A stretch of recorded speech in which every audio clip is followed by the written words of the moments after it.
What's up, everybody? It's Brian with HappyThumbsGaming, and we're back with more LEGO Ninjago movie video game. That's right, we've talked about the collectibles, we've explained how the setup for this game is, and it's time. We're actually going to begin our collectible spree. That's right, we're going to go with Location 2, Ninjago City Beach first, as Location 1 has a 100 gold brick requirement in order to complete the area. And we like to complete things when we go and do it, so rather than visit it now and then return later to finish it off, we're going to go ahead and skip it for now and return later. So first off, we're going to go ahead and check out our map and look at Ninjago City Beach. Go ahead and choose the Explore Area option, as we do not need to replay the story. All of the collectibles found throughout the story can be found in our Explore the Area, or free roam as we like to call it. So as we spawn right at the base of the stairs there in the area, we're going to go ahead and take a left. That's right, take a Louie down to the far end, and we're going to see a couple of important things. First off is this crane here. We're going to use Nia to go ahead and cha-cha-cha-cha-cha. That's right, spam that button and use that spear with fury to drop down one of those awesome bouncing stud blocks. We're going to go ahead and fail miserably as we only got silver, but that's all right. A few extra studs never hurt anybody. Now, we're going to go ahead and switch to a character with the ghost ability. That's right, you can actually use the filter down below to switch through and see which characters you have and don't have. And you know, I probably should have mentioned this in the opening screen, but basically all you need to do is complete the story and then complete all of the dojos. Now, if you've been following along with our playlist, that should already be a thing of the past and no big deal for you, and you should have all the characters needed, and now we get to keep on keeping on. So use your ghost ability to go ahead and drive this small little vehicle out of the ghosting area, and then pull the grapple plug on the back to go ahead and reveal that gold brick. All right, next up, right across the street, we're going to find ourselves a running wall, a little acrobatic action wall here, where we can use it not once but twice to get up and find our first character token scattered throughout. This happens to be Crusty, and he's part of the shark army, which is going to give us the ability to go ahead and go underwater too. So we got a couple of shark army character tokens for completing the dojo stuffs, and we're going to actually get another one in this level here towards, well, not towards the end, but coming up here in a little bit. But, all right, so we went left. Now let's go ahead and head back to the stairs and go to the right. You might have noticed that there is a police officer in need of some help down here. So we've got Sidequest number 1 ready to rock off. Now, you might notice, too, that Sidequest text is actually in gold. That's because it actually counts as one of our gold bricks for the area, too. So I've kind of put everything that has a gold brick attached to it color-coded with text in gold. And our character tokens are going to be labeled in green. And, of course, the ancient scrolls, a.k.a. red bricks, are going to be in red. That's right, they've got red on them. Now, in order to complete this little side quest for the Popo, that's right, for the police, we're going to go ahead and follow our blue bouncing arrows around on the map to go ahead and find 3 areas where there's some baddies that need a little eradicating. That's right, baddies needing eradies. So we'll go ahead and drop it like it's hot on the second group here, and which moves and which character you choose is all up to yous, but, you know, for me, as you can see, I like the ranged attacks. Zane seems to be kind of one of my favorite characters, as he has a lot of awesome abilities, including that ranged bow and arrow attack. And, all right, we're going to keep on keeping on. Now, you can double back and go back around, or you could keep on and make your way through the old twirly poles here, as you can see we're doing. And we're going to basically just make a big loop around the town and make our way back to the beach. Now, there's a few things that you're going to want to pay attention to. Like, for example, on the left-hand side, there is an open crate with a gold brick in there. And eventually, we're going to build up a bridge that'll help us get across right there. But a double jump should do for now. And look at that. The final little baddies are over here on the dock. And look at that. Cha-cha-cha-cha-cha. They are officially Dunsky, and we'll take our check mark. Thank you very much. All right, collect all them studs, as you might have earned yourselves a multiplier by doing a special move. I know that some of you, well, most of you should have all of your Ninjanuity tokens by now, and there should be some extra studdage if you used particular moves, like the Skyward Dragon and things like that. Now, I made a mistake and did not turn on my Infinite Skyward Dragon red brick or ancient scroll, and we do it in this video, though. We do it a little bit later, and we'll go ahead and turn those on. We get another red brick throughout this, too, and that's when I turn it on. Once we get the ancient scroll for this area, I go ahead and turn on all of the necessary or needed ones. So, all right, once you get all 3 of the bad guys dealt with, go ahead and return back to that kappa. And look at that, we get a trophy achievement, Student of Exploration. That's right, so that's basically just a little bit of a mini reward for taking on the open world area and doing your first side quest. All right, next up, we're going to actually head down by the beach, man. That's right, we're going to drop down, and I miss those. I don't know why I have such a hard time with those poles. For whatever reason, I just fail miserably on those. But we'll go ahead and drop down and head straight towards the water, towards the volcano from those poles, and you'll see a little, oh, it's a castle builder. And we're going to go ahead and help her build a mega castle. That's right. We're actually going to use a master builder. So in our case, we're going to switch on over to Lloyd and make our way over to the right-hand side of the beach. Well, I guess it's the left-hand side, depending on which way you're looking at it, I guess. But, all right, all three of these items can be grouped together. And guess what? You already know what we're building. It's just a matter of how it's going to look, I guess, which will be the surprise. And look at that. She's inside. Ta-da! So, we've got Sidequest number 2 officially in our rear view as well. We'll collect our gold brick. Thank you very much. And we'll move all the way down the beach. Now, we're going to keep on keeping on until we find a little area with a cracked wall on the side. Now, this guy is kind of hidden behind a little changing station here. You can see it. It's that blue and green little, I don't know what we're going to call that, but we're going to destroy it is what we're going to do. And we need somebody with a big hammer. That's right, it's hammer time. So we're going to switch on over to Cole and knock the blocks off of this changing room here. And then it's going to reveal this nice cracked wall in the back, which we'll use our Spinjitzu power to go ahead and take it down. And luckily for us, Cole has what we needed. Look at that.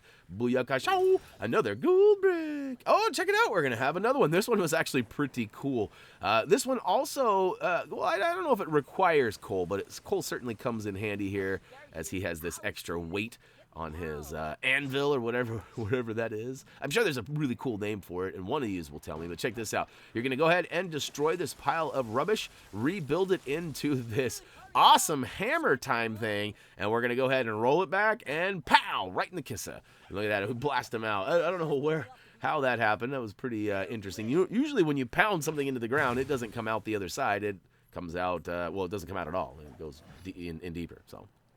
Anyway, moving on, we got our first tornado build. So right up on the edge of the docks here, you can see this little surfer dude hanging out, and he actually needs some help. Now, there are a handful of studs needed for these tornado builds. I think all in all, we needed like 400,000 studs, or pretty close to that.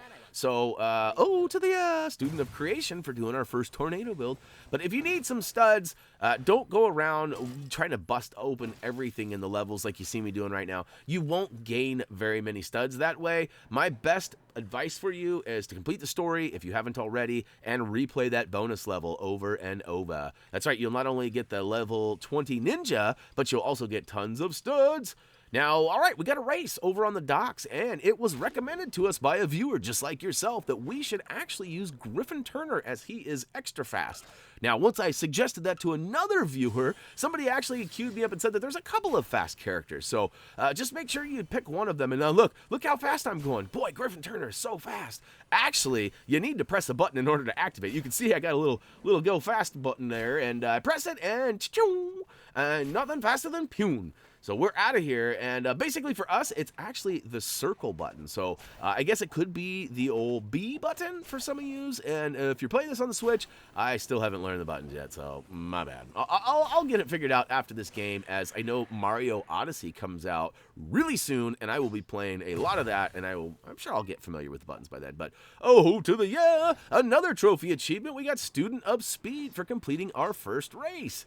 So, right, we're making some good ground here, but we actually are on some hard ground, and we need some of that granular sand under our feet, so at least to get to our next spot. We actually are going to head over to where we ended that first side quest for the coppers here, where we had the baddies hanging out. But instead of going up to the right where we came from, we're going to take a left and go over to the end of the docks. Now, this is actually a character you could have gotten during the story element of this. And we're going to go ahead and use old Griffin Turner to go ahead and drop the crane down and pull up this awesome, I guess it's a cage, with a bullseye on it. So we'll probably switch on over to Zane and use his bow and arrow again to go ahead and take that down. And once we knock it, we're going to go ahead and collect it. So, yeah, this is Fishbowl as another part of the shark army and will allow us to go underwater, which is going to come in really handy here pretty soon if you did not complete all of the dojos and do not have some of the other characters. Now, you already got Crusty, so you technically have 2 underwater characters, even if you didn't do the dojos. But that being said, we'll go ahead and switch to what we like to feel is our favorite underwater character that we've unlocked so far, but any of these guys should work. But Shark Army General number 1. He just looks cool, doesn't he? But we're going to go ahead and drop in, and as soon as we drop in, we notice the first of 5 treasure chests. Now, these look awfully similar to those treasure chests that we found in old Lego Worlds. Just saying, they do have an extra lock on them, and there's a little bit of stylization that's different, but all in all, they look pretty similar. Now, all right, so there's 5. I already mentioned that. We're going to knock off the first 2, and then we're going to kind of head away from the docks over to this corner. The race is a good indication that you're going the right way, and you'll finally kind of hit a wall where you can't go any further away from the docks, and that's when you know you got to head further right, and there you should see all 3 of those bad boys. So another way, if you're above water, is there's a little beach area over across from the docks, and that's pretty close to where we are right now. And that's a good reference point too, because there's not only these 3 mini treasures that go together for all 5, but there's also another cage back here that gives us another gold brick, as well as a boat that has some barnacles on the right. That's right, barnacles. We've got some barnacles on the bottom. I don't remember who is it. SpongeBob that always says barnacles? I'm pretty sure it is. Reese used to say that often when he was learning to, you know, use the appropriate curse words. I guess, you know, when he stubbed his toe or whatever, barnacles was what came out, which was good. It's better than what could come out. So anyhow, remember I mentioned those barnacles? We've been talking an awful lot about them now. They're kind of on a funny angle here, so I recommend getting pretty close to the boat, but not under it, and go ahead and target the 3 on either side. There's a total of 6 barnacles, or flowers. I'm not exactly sure what these are, but to me, they just kind of look like barnacles, right? I mean, they're... you know, and they grow on boats. Often people have to clean the barnacles off their boats. I feel like it is. Doug labeled them as flowers or plants or something on the trophy guide, or trophy achievement guide, my bad. But that being said, I wasn't sure what to call them. So I figured I'd go ahead and rule them all in and let you know that barnacles, flowers, plants, oh my.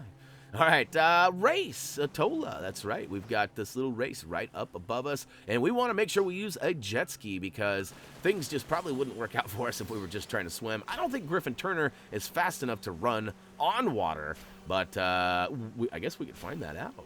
Now, there is a gold requirement. If you do not get the gold, you can replay this. Now, if I'm being completely honest with you, I totally failed my first time, and if you were really paying close attention, you probably noticed there was an edit right at the beginning, in between 2 and 1 of the countdown, and yeah, so luckily for me though, second time was a charm, and basically what happened was I took a left when I should have taken a right during one of the turns back there, and it totally just took me, and I missed the goal by like a half a second, so it's pretty easy. I don't think you'll have any problems getting the gold, but it might take you a second attempt, just like it did myself. So, all right, here's that beach I was talking about across from the docks, and we're going to go ahead and pull out our Lloyd, because he's got that special sword that rips through that green stuffs.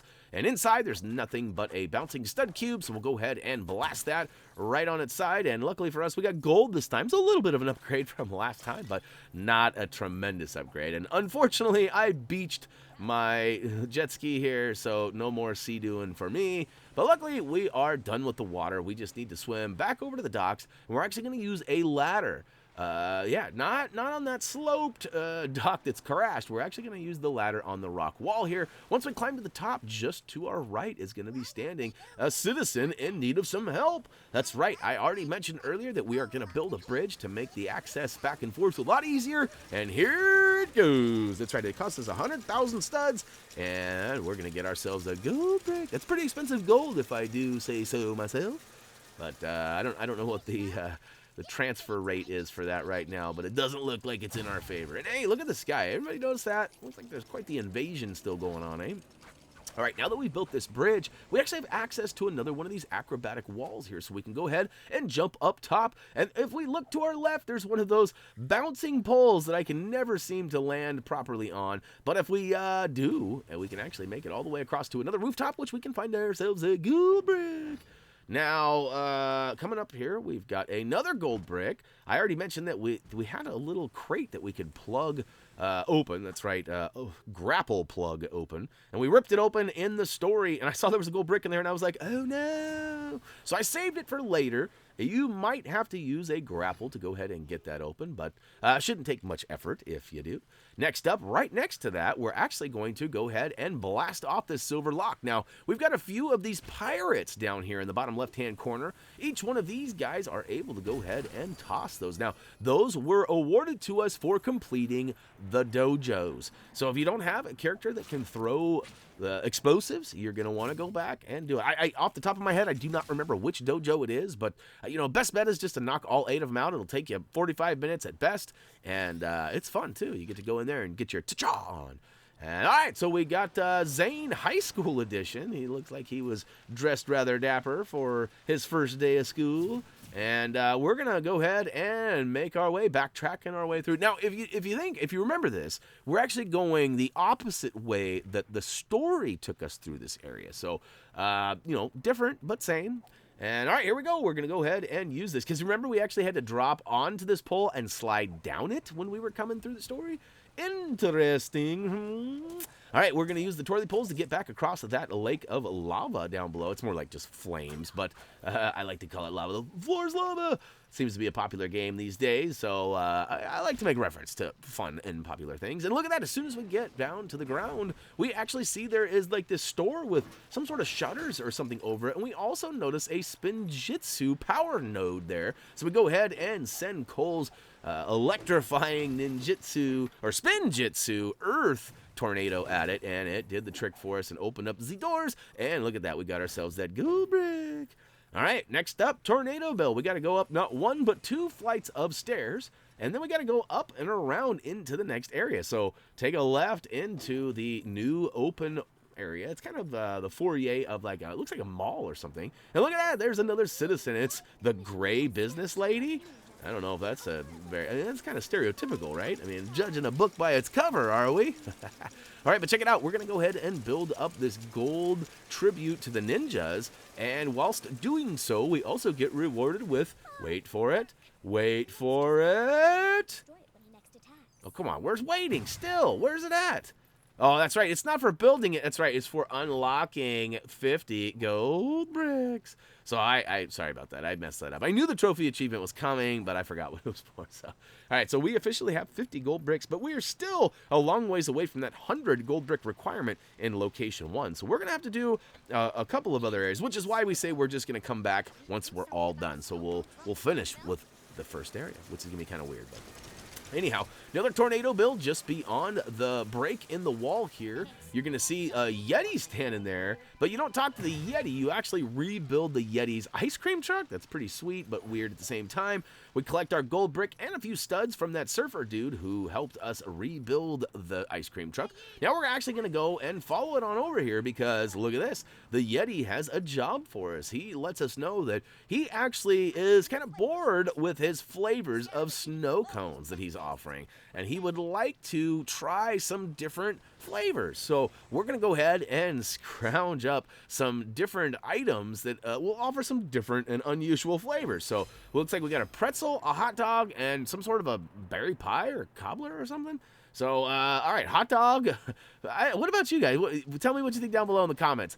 If you went to a snow cone stand and you had all the usual choices like watermelon, bubblegum, cherry, sour apple, and hot dog, would you choose hot dog? I know I wouldn't. That is for sure. I don't choose hot dogs when that's an option for real food. I just never have been a fan of hot dogs myself, so that one's kind of weird. And pretzel, I don't know. I might try pretzel. Berry pie, sure. I'd love to try the pie. I like pie. Oh, right. Anyways, moving along, we have actually found all 3 of those items. They're real easy to find. Unlike some of the other quests in LEGO games, these actually have blue arrows bouncing over the areas required, and it makes it real simple and easy. Now, the one complaint I do have about this game is that how can you have a current open world game and not have an open world map?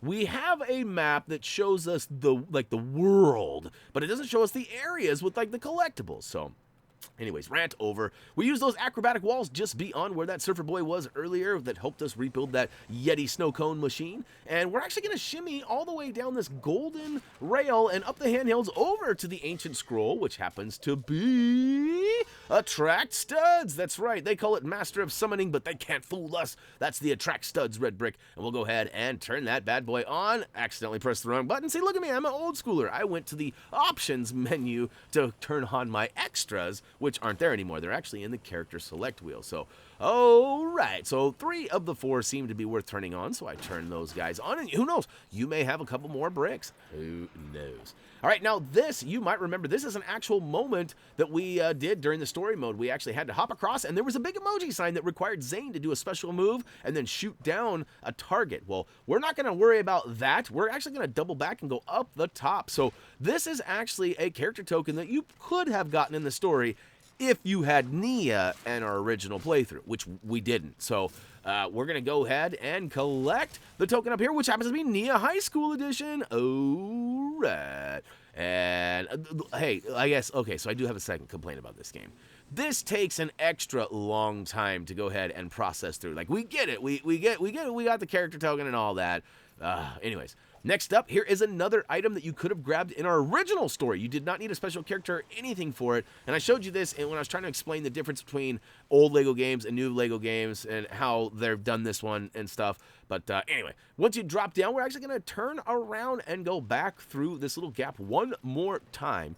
And we're actually going to find a race and a gold brick. We're going to start off with the gold brick, which is on the right side of the race. There's an acrobatic wall. We can get up to a handheld and off to a ledge, which we can wall run over to another ledge, which, that's right, we'll collect that gold. And look at that, it's gold brick number 10. And hey, I haven't mentioned it yet, but we do have quick links down below in the video description if you're looking for some specific item that can certainly come into play. Like, for example, a race or something. There's only a couple of those. Maybe you don't want to watch the whole video because you just want to see the races. You need some help on how, some tips like using Griffin Turner as your racer because he is extra fast. You know, there's certain things like that may come in handy, so definitely take use of those quick links down below.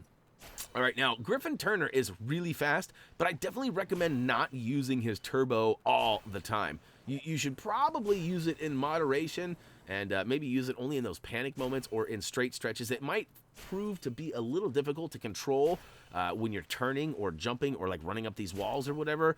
You know, so definitely straight stretches and pass. And look at that, I to save time, you know, I've got this new method where I quickly switch characters, but in this case, I actually switched to a slow character. So another tip that I might give you is, if it's possible, switch to 2 fast characters with your character. So at the beginning, before you start the race, switch to Griffin Turner and switch to your other character. And then if you can't have 2 Griffin Turners out at the same time, we'll have to find another speedy character. I don't remember. I believe there is a little icon up in the corner that shows that they are fast. I'm trying to see it right now. It's a little small in my editing preview window. So, oh, hear me? I got hip it to the hoppa, and I actually made it on toppa. That is crazy. I'm terrible at those, but I did it. I succeeded. And speaking of succeeded, I made it to the end. Well, I blew the doors off that gold. I had 35 seconds left.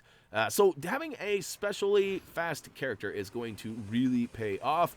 And look at that. Now, not only does it pay off for the race, but it's going to help us get back to where we need to go because that race kind of took us a long ways away from where we were supposed to be. But as it turns out, we're really not that far. We're actually heading towards the end or the beginning of the level where we started, depending on how you look at this. Now, I remembered, too, that there was a stud cube over here that I ran by. And look at that! A bluesy! And it doesn't seem like they give you as many blue studs when you get the blue, but, you know, you definitely get a lot more studs overall anyways. All right, so head up to where we kind of started, up the stairs, and to the right, you're going to notice this little platform that allows us to go ahead and open this secret area. Now, there is a requirement for gold bricks, but to be honest with you, I don't know what it is. It didn't tell me because I have enough. If you've been following along with us, you too should have enough and probably be close to, if not over that 50 gold brick, which is what we have right now. So once we get all the way down in the basement, we're going to look to the left-hand side, and there's this blue glowing crate that we can use Nia's staff on. It's more of a spear, right? I guess Sensei Wu who has the staff. So we'll call it the spear. A few kitty cats come running out. That is suspect. I don't like that at all. How long have they been in there? And who's responsible for that? Hopefully it's not the rocker, although the rocker does look like he is a cat-friendly type of dude. So who knows? We'll go ahead and add him to our list. I do believe he is one of our first civilians. I do not believe he is categorized into another character. He's definitely not a ghost. He's not a ninja. So we'll have to investigate that later. But I do believe he is our first civilian. Now, in the back corner of the area, you're going to see this giant gold wall. We'll take it down with the fire tornado that Psych? No, it is Kai.